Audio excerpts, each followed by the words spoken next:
Okay, we're going to start with the nation. Tinubu on Shetima, I have made hard and best choice. APC candidate says 2023 is a must-win. I won't be vice president to Muslims alone. Jealous woman sets husband ablaze in Oshun. Lagos launches smart ID card. Blackout as grid collapses to 0 megawatts thrice in 3 hours. Kiari NDLA tenders $61,400 alleged bribe cash in court. Akeredolu orders sack of civil servants on double salaries. And witness testifies against Itete in the $1.3 billion Malibu oil proceeds suit. Okay? Okay, so quickly, do you want to take the human? So the Abakari story caught interest, and I'm loving the way the NDLEA tied it up. So an NDLEA key witness, one of their staff, has presented to court $61,400 cash bribe, which he alleged to have received from Abakari at the time he arrested him, and a 24-pack of cocaine, which was also part of their evidence that they are tendering to the court as part of what was seized from him at the time of arrest. He said all the monies are in $100 bills, and they were given to him by the key suspect. So we're looking at how this goes. I'm hoping that by the time they are doing cross-examination, things are properly even further tidied up, and I hope that they don't break into their case or cause any doubt in their case. This looks very neat, as it is, as I'm reading. So there's a human interest story in the nation today. So police in Osun State launched a manhunt for a woman who was said to have set her husband ablaze. The suspect, Ifeoluwa Akanji, reportedly set her husband or boyfriend, Boluba Midele, on fire over alleged infidelity. So what happened was they got into a marriage engagement in the month of March, and then he had to relocate to Cairo, Egypt. So he had to send her money. They built a bungalow, and then he came back a few weeks ago to celebrate her birthday. Then the lady realized that he had impregnated somebody else, I think through phone conversations and all that, and she got really upset. They tried to solve the issue, talked about it for over a week. It didn't work, and then this particular day he was inside, she came out, set the house ablaze, locked all the doors, all the windows, and disappeared. So neighbors, he had to take them about 40 minutes to break the windows to get into the apartment. They were using sand and water. At the end of the day, this man died. They took him to the hospital, yes, and he lost his life. The woman eventually killed herself, allegedly killed herself. They said there's still a man. Okay, they said there's still a man. Okay. Yeah. So part of the reports are she ran away, but they're suspecting suicide because of the way she died. So I guess. Yes. So go ahead. Yes, I was trying to make sure that I found only positive news today. So Lagos State Residents Registration Agency, LASRA, has launched what it calls the upgraded Lagos State Resident Identity Card. So it's a smart card. This is the first of its kind in the whole of Africa. So the general manager says that this card comes with a lot with its features and functionalities that will offer holders wider and faster access to services. So you can use it to pay services across multiple vendors, buses, ferries, supermarkets, as cash withdrawals from ATM machines. But it's also like a registration of Lagos residents, get all their data and things like that. I feel that but I also feel that you should work with LIRS. It's a good way of also making sure that you widen the tax net. What's he join now? What are you afraid of? Has directed the head of service, Pastor John Adeyemo, to dismiss officers receiving double salaries. They found that they actually had to clean up the state payroll led by the former permanent secretary, Mr. Victor Olajore. I said they have an overbloated workforce in Ondo State, and undoubtedly they are so many ghost workers. I mean, we thought they actually cleaned up these ghost workers. So many of them have been sacked and asked to, they've stopped paying. Ghosts have been sacked. Ghost salaries, but the ghost workers have been sacked. But obviously, the NLC chairman made his own objections, because the NLC would always want to know how the process is, because you don't want people to be unjustly sacked. So, of course, NLC is raising an eyebrow, saying that they're going to ensure that justice is served and nobody is illegally or wrongly let go for something they've not done. Moving on quickly now to the Punch. ASU strike NLC rejects Buhari's 2-week ultimatum, insists on protest. Picture here of anti-Shetima forces angry as Tinubu defends running mate. 4 men gang rape Lagos schoolgirl for 5 days. Look at that. How Ebubeagu killed my 7 brothers in my presence, says survivor. Osun woman wanted for allegedly burning husband over infidelity. Adeleke wins appeal, gets certificate of return. Reps probe lopsided TCN recruitment, summons MD and head of service. Bakers halt bread production, over rising costs. Reps plan tax crimes, commission headed by IG. And CBN panel worries over Nigeria's debt repayment capacity. Okay, let's major headline. Who has ASU? Quickly. Human interest. I would leave that later. The human interest. Oh, okay. Ebubeagu killing, 7 relatives of one Namdi. And, the Punch had reported this killing that happened on Wednesday in Awo Omam in Oru East local government area of Imo State.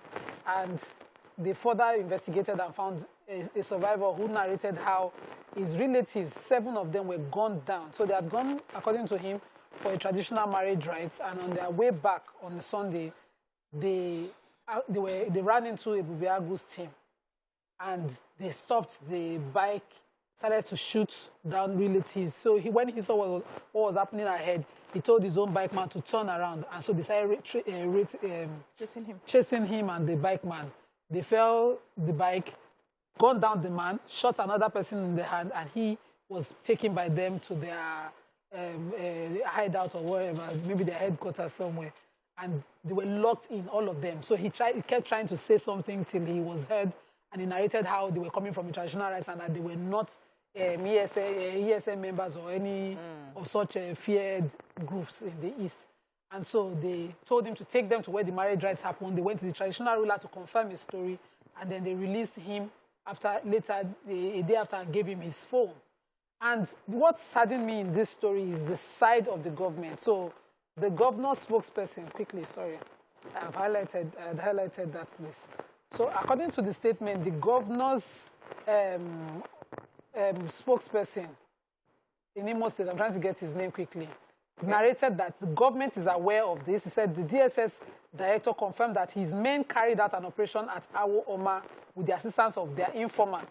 They are, obviously, is a security agency backed up by government, but now they are acting out of situation, and the government issued a statement that the spokesperson, Oguike Nwachukwu, he read the governor's side. He said, Governor Ozodimma said that the state government would not be deterred by propaganda and blackmail in their quest to protect lives and property. They're taking ownership of this group who killed the family members of this man.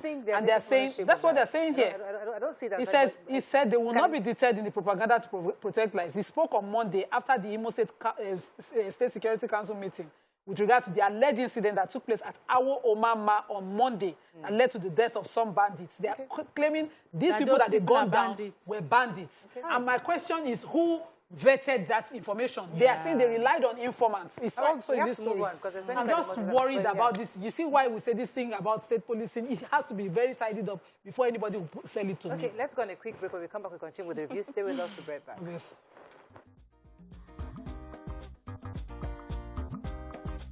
Stay tuned. Your View will be right back.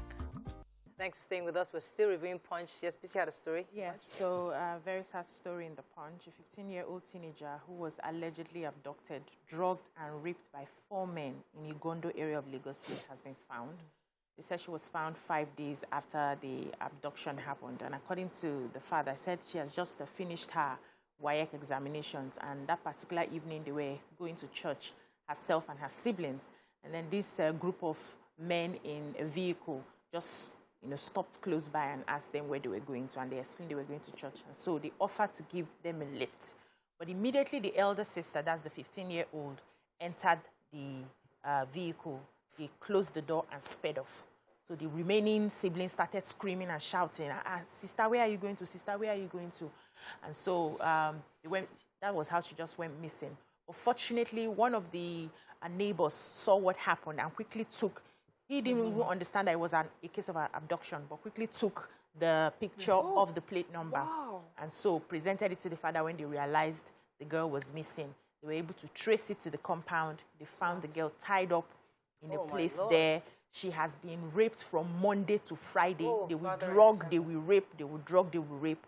And they've made the police has been able to make some arrests. They said they took her to the General Hospital in Ugondo, and she was rejected. They had to take her to another hospital in Ikeja, where she was finally accepted and she's already undergoing treatment. So the father is screaming and saying that he wants justice for this girl. Absolutely. I have, that was such a sad story. Bakers under the aegis of the Premium Bread Makers Association of Nigeria have announced that they would soon stop production of their products starting Thursday, so like tools down. And they gave, a few reasons why this is so. They say that, of course, as we understand, the price of baking materials have gone up. They say by 15% with has gone up. Diesel prices as well is affecting their production. They also talk about 15% wheat development levy on wheat imports, and that's by the federal government. Then there's a NAFDAC's 154,000 penalty charge for late renewal of certificates for the inability of its members to access, and then also inability of their members to access grants and soft loans that is given by the CBN to SMEs. So all this, and they said they've had many conversations with the Federal Ministry of Industry, Trade and Investment, to just look into their case and see how, but it hasn't come about anything positive. And so they're saying they're going to down tools on Thursday. They understand that bread is, especially in Nigeria, is a grab-and-go food, and that really there's no alternative to bread. But bread is life. It's become so difficult for them to produce. Yes, so bread is life. All right, so yesterday, hundreds of angry protesters greeted the unveiling of the vice presidential candidate of the APC yesterday at the APC Secretariat in Abuja.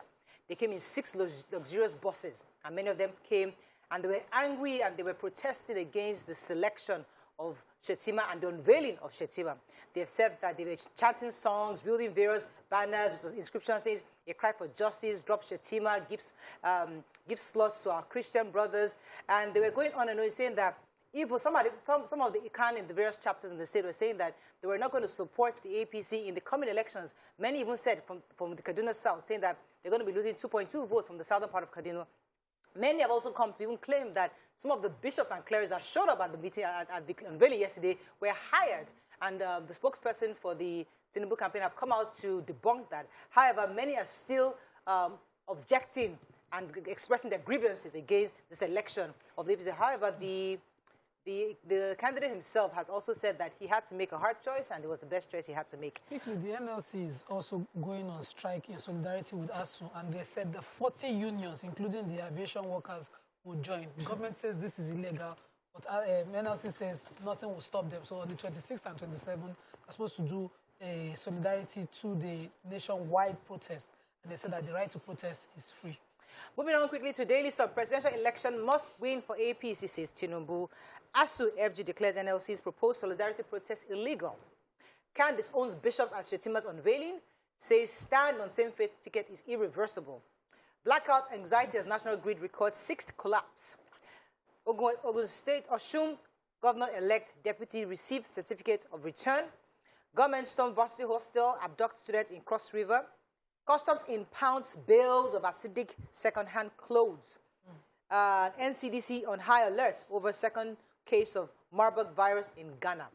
Which story? Let me take the Nigerian Customs. I took it because of the headline. So it says the Sector 3 Joint Border Patrol Team, JBPT, of the Nigerian Customs Service has seized a luxury bus conveying 44 bales of acidic second-hand clothing and 16 sacks of fairly used infectious shoes. And they go ahead to also talk about all the other seized things that they have seized. They've talked about people trying to smuggle out petroleum products, even though they understand the scarcity that we're facing right now in our country. They've talked about people who are bringing in parboiled rice and how those ones too were stopped. But I was hoping to see a bit more information on this acidic second-hand clothing. They didn't mention it. Yes, like was it tested? Was this deliberate acidic someone put acidic components in the clothes to come and affect Nigerians, but it was just 1 or 2 sentences, and really I would like to understand how they came about that. And the infectious shoes, was this deliberately made infected, or did they go through a laboratory test? And if it's just usual use of words, I hope it's not just their way, you know, because we have, whether we like it or not, the second-hand clothing industry is a big one in Nigeria. Many people cannot afford new ones. By that. And so quickly, blackout. Another blackout is 6th in 7 months. Happened yesterday.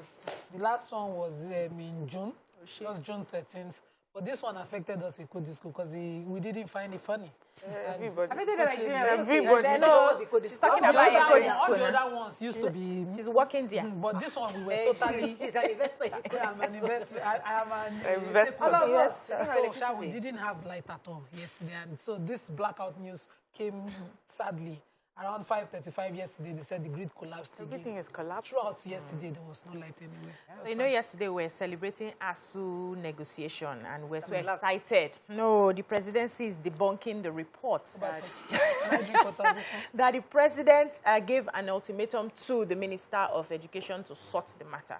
He said that's not how it happened, that the media is just trying to sensationalize everything.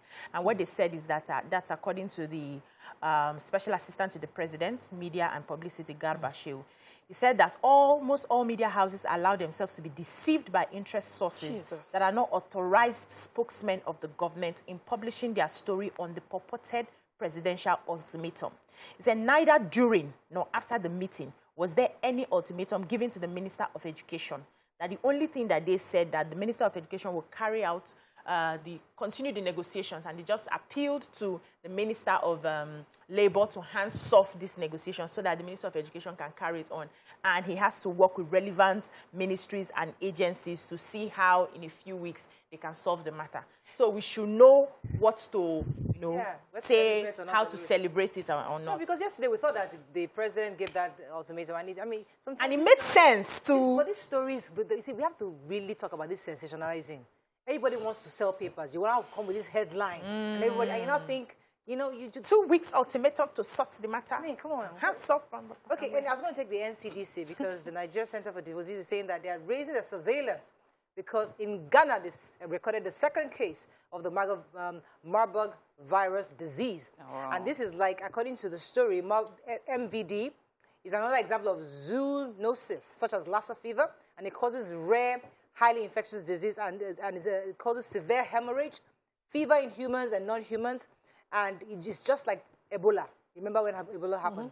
So according to NCDC, they have taken measures to prevent an outbreak in Nigeria. The point of entry surveillance has been heightened. Trained rapid response teams are on standby to be deployed in the event of an outbreak.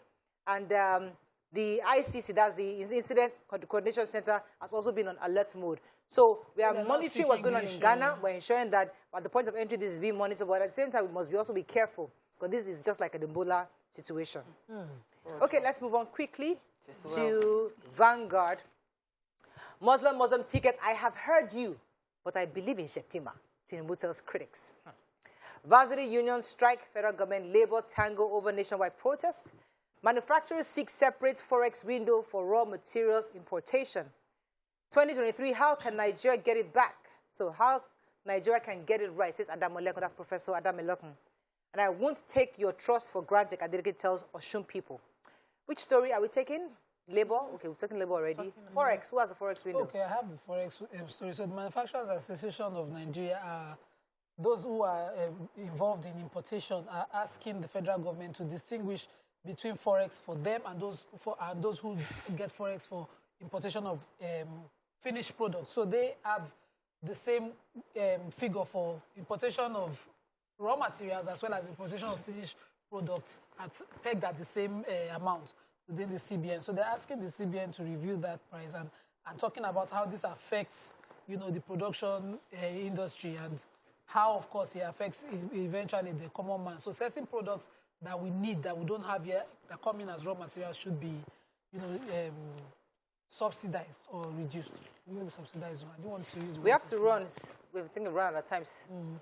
Is there any story in treatment that was really important that we had to take? Well, follow up on the Zamfara story. Okay.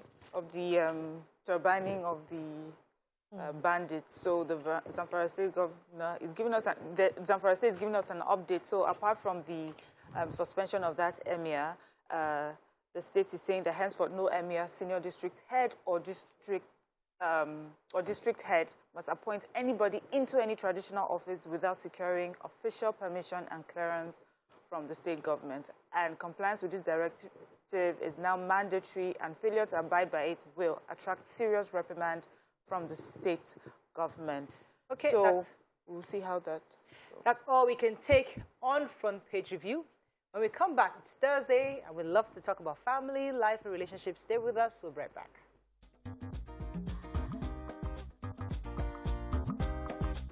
Stay tuned. Your View will be right back.